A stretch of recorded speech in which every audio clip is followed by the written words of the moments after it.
badeeto nurra baay'ate dhaloonni irra abuda daamne gooftaa jaalota keessatti nunniisine gooftaa harkaa keenya qabe yaa gooftaa Yesuusi.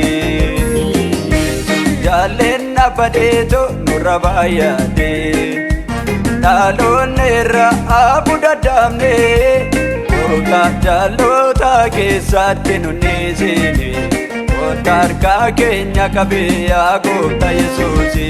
Gooftaa jaalota keessatti nunniisine gooftaa harkaa keenya qabe yaa gooftaa Yesuusi. Nu gargaarii Waaqa keenya nu gargaarii yaa Uumaa koo nu gargaarii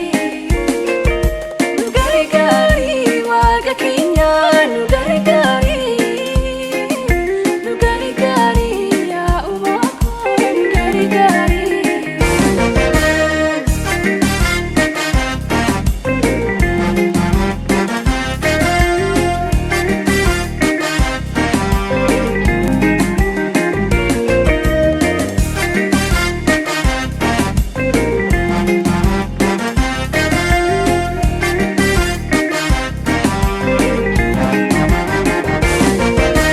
Garboonni kee ol sitti yaatoo jiranii fuula dhiifamaa kee nu duraan dhoksanii warri sobaan nu gabaa'uuf yaadanii ammayyuu dukkanaan qabamaatoo jiranii siifaa dabalee jiraachuu dhabeena.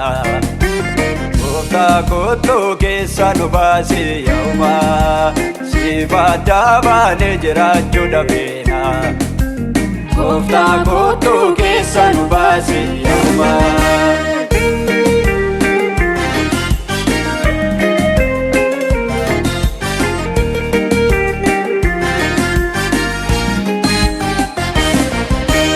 Gooftaa yakka keenya irraan kan kee gomboon ulfinnaa kee nu duraati fudhame Yesuus otoo dhufte nun nabeene siif deebina kottu nu deebise. Qulqulloonni eegne kee fannoo irratti nu lolaa dhiisune ammayyuu aadaa bilisa nu baasa inni. Ammayyuu aadaa bilisa nu baasa inni. Yesuus jaallenna badeeto nurra baay'ate dhaloonni irra abuda daamne gooftaa jaalota keessatti nunniisine gooftaa harkaa keenya qabe yaa gooftaa Yesuusi.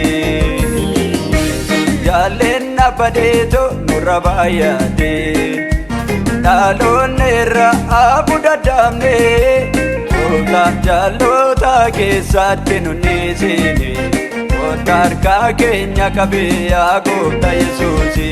Gooftaa jaalota keessatti nunniisine gooftaa harkaa keenya qabe yaa gooftaa Yesuusi.